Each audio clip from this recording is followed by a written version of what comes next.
सृष्टि की कहानी। आरंभ में परमेश्वर ने सारे संसार को बनाया। पृथ्वी का कोई रूप नहीं था, उस पर कोई जीवन भी नहीं था। चारों तरफ अंधकार था, चारों तरफ जल ही जल फैला हुआ था। परमेश्वर का आत्मा जल के ऊपर मंडराता था। तब परमेश्वर ने कहा, उजियाला हो। तब उजियाला हो गया। परमेश्वर ने जो देखा उससे वह प्रसन्न हुआ। तब उसने उजियाला को अंधकार से अलग किया। संध्या समाप्त हुई और सुबह हो गई। वह पहला दिन था। तब परमेश्वर ने कहा, आकाश बन जाए, और ऐसा ही हो गया। इस प्रकार परमेश्वर ने आकाश बनाया। संध्या समाप्त हुई और सुबह हो गई। वह दूसरा दिन था। तब परमेश्वर ने कहा, आकाश के नीचे जल एक जगह इकट्ठा हो जाए और भूमि दिखाई दे। और ऐसा ही हो गया। उसने भूमि को पृथ्वी और जल को समुद्र नाम दिया।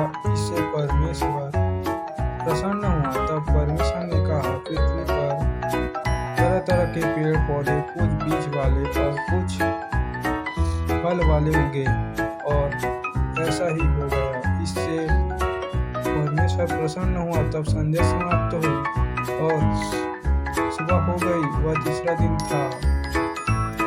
तब परमेश्वर ने कहा, दिन को रात से अलग करने के लिए आकाश में ज्योति हो। वह आकाश में चमके, जिससे पृथ्वी का प्रकाश हो।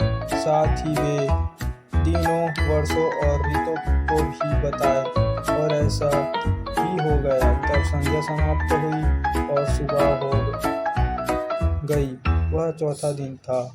तब परमेश्वर ने कहा, जल में तरह तरह के जीवित प्राणी हो, हवा में सब प्रकार के पक्षी हो, और ऐसा ही हो गया। समुद्र के सब जीवित प्राणियों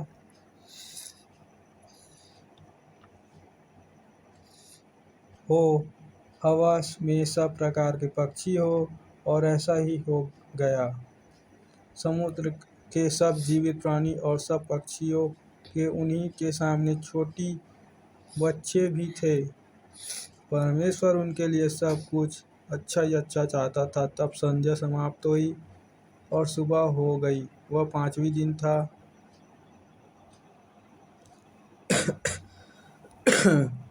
इस प्रकार परमेश्वर ने सब प्रकार के जानवर बनाए, और वह प्रसन्न हुआ। तब परमेश्वर ने कहा, अब हम मनुष्य को बनाएं, वे हमारे समान होंगे।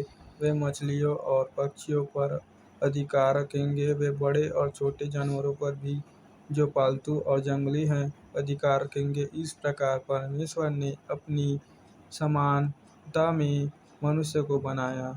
उसने उन्हें पुरुष और स्त्रीकार के नाम उसने उन्हें आशीष दी और कहा, तुम्हारी बहुसंतान हो। वे पृथ्वी पर चारों तरफ फैल जाए और उसकी देखभाल की भी करे। मैं तुम्हें मछलियों पर, पक्षियों पर और सब जानवरों पर अधिकार देता हूँ। मैंने तुम्हें खाने के लिए सब प्रकार के बीज और फल दिए हैं। सब जानवरों और पक्षियों के खाने के लिए घास और पौधे होंगे, और ऐसा ही हो गया। परमेश्वर ने जो कुछ बनाया था सब को देखा, और वह प्रसन्न हुआ। तब संध्या समाप्त हुई और सुबह हो गई। वह छठवां दिन था। इस प्रकार संसार का बनना समाप्त हुआ। सातवें दिन तक परमेश्वर ने सब कुछ बना कर पूरा कर लिया। तब परमेश्वर उसने विश्राम किया। सातवें दिन को परमेश्वर ने विशेष दिन और विश्राम का दिन ठहराया।